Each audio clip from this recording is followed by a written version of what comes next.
ಸಮಾಜ ವಿಜ್ಞಾನ 7ನೆಯ ತರಗತಿ ಭಾಗ 1 ಇತಿಹಾಸ ಅಧ್ಯಾಯ 4. 18ನೆಯ ಶತಮಾನದ ಭಾರತ. ಸಾಮಾನ್ಯ ಶಕೆ 1707ರಿಂದ 1757. ಅಭ್ಯಾಸ ಪ್ರಶ್ನೆಗಳಿಗೆ ಸರಳ ಮತ್ತು ಸಂಕ್ಷಿಪ್ತ ಉತ್ತರಗಳು. ಅಭ್ಯಾಸಗಳು: ಮೊದಲನೇದು, ಖಾಲಿ ಬಿಟ್ಟ ಸ್ಥಳಗಳನ್ನು ಸೂಕ್ತ ಪದದಿಂದ ಭರ್ತಿ ಮಾಡಿ. ಮೊದಲನೇದು, 2ನೇ ಶಿವಾಜಿ ಎಂಬ ಕೀರ್ತಿಗೆ ಪಾತ್ರರಾದ ಪೇಶ್ವೆ 1ನೇ ಬಾಜಿರಾವ್. 2ನೇ, ಕರ್ನಾಟಿಕ್ ರಾಜಧಾನಿ ಆರ್ಕಾಟ್ ಆಗಿತ್ತು. 3ನೇದು, ಪ್ಲಾಸಿ ಕದನ 1757ರಲ್ಲಿ ನಡೆಯಿತು. 4ನೇದು, 3ನೇಯ ಪಾನಿಪತ್ ಕದನ 1761 ಅಥವಾ 1761ರಲ್ಲಿ ನಡೆಯಿತು. ಪ್ರಶ್ನೆ ಸಂಖ್ಯೆ 2, ಒಂದು ಪದ ಅಥವಾ ವಾಕ್ಯದಲ್ಲಿ ಉತ್ತರಿಸಿ. 5, ಇತಿಹಾಸಕಾರರು ಯಾವ ಶತಮಾನವನ್ನು ಮರಾಠ ಪರಮಾಧಿಕಾರದ ಕಾಲ ಎಂದು ಕರೆಯುತ್ತಾರೆ? ಉತ್ತರ: ಇತಿಹಾಸಕಾರರು 18ನೇ ಶತಮಾನವನ್ನು ಮರಾಠರ ಪರಮಾಧಿಕಾರದ ಕಾಲ ಎಂದು ಕರೆಯುತ್ತಾರೆ. ಪ್ರಶ್ನೆ ಸಂಖ್ಯೆ 6, 3ನೇಯ ಪಾನಿಪತ್ ಕದನ ಯಾರ ನಡುವೆ ನಡೆಯಿತು? ಉತ್ತರ: 3ನೇಯ ಪಾನಿಪತ್ ಕದನವು ಮರಾಠ ಸಾಮ್ರಾಜ್ಯ ಮತ್ತು ಅಫ್ಘಾನ್ ದೊರೆ ಅಹ್ಮದ್ ಶಾ ಅಬ್ದಾಲಿ ದುರಾನಿ ಸಾಮ್ರಾಜ್ಯದ ದೊರೆ ನಡುವೆ ನಡೆಯಿತು. ಪ್ರಶ್ನೆ ಸಂಖ್ಯೆ 7, ಕರ್ನಾಟಿಕ್ ಯುದ್ಧಗಳಲ್ಲಿ ಅಂತಿಮವಾಗಿ ಗೆದ್ದವರು ಯಾರು?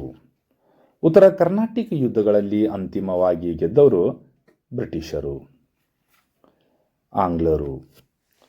8, ಪ್ಲಾಸಿ ಕದನವು ಯಾರ ನಡುವೆ ನಡೆಯಿತು? ಉತ್ತರ: ಪ್ಲಾಸಿ ಕದನವು ಬ್ರಿಟಿಷ್ ಈಸ್ಟ್ ಇಂಡಿಯಾ ಕಂಪನಿ ಮತ್ತು ಬಂಗಾಳದ ನವಾಬನಾಗಿದ್ದ ಸಿರಾಜುದ್ದೌಲಾನ ನಡುವೆ ನಡೆಯಿತು. ಪ್ರಶ್ನೆ ಸಂಖ್ಯೆ 3, 2 ಅಥವಾ 3 ವಾಕ್ಯಗಳಲ್ಲಿ ಉತ್ತರಿಸಿ. 9, ಪೇಶ್ವೆ 1ನೇ ಬಾಜಿರಾವ್ನ ಸಾಧನೆಗಳನ್ನು ತಿಳಿಸಿರಿ. ಉತ್ತರ: ಪೇಶ್ವೆ 1ನೇ ಬಾಜಿರಾವನು ಮರಾಠ ಸಾಮ್ರಾಜ್ಯದ ಅತ್ಯಂತ ಶ್ರೇಷ್ಠ ಸೇನಾನಿ ಮತ್ತು ರಾಜನೀತಿ ತಜ್ಞನಾಗಿದ್ದನು.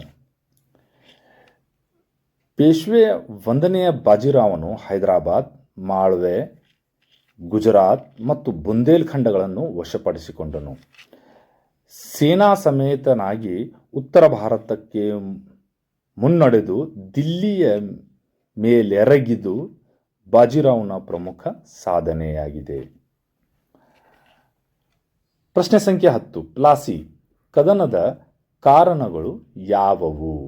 ಉತ್ತರ: ನವಾಬ್ ಸಿರಾಜನು ಯುವಕನಾಗಿದ್ದರಿಂದ ಇಂಗ್ಲಿಷರು ಅವನನ್ನು ಕಡೆಗಣಿಸಿ ಅವನ ಅನುಮತಿ ಪಡೆಯದೆ ಕೋಲ್ಕತ್ತಾದಲ್ಲಿ ಫೋರ್ಟ್ ವಿಲಿಯಂ ಕೋಟೆಯನ್ನು ಬಲಪಡಿಸಿಕೊಂಡರು.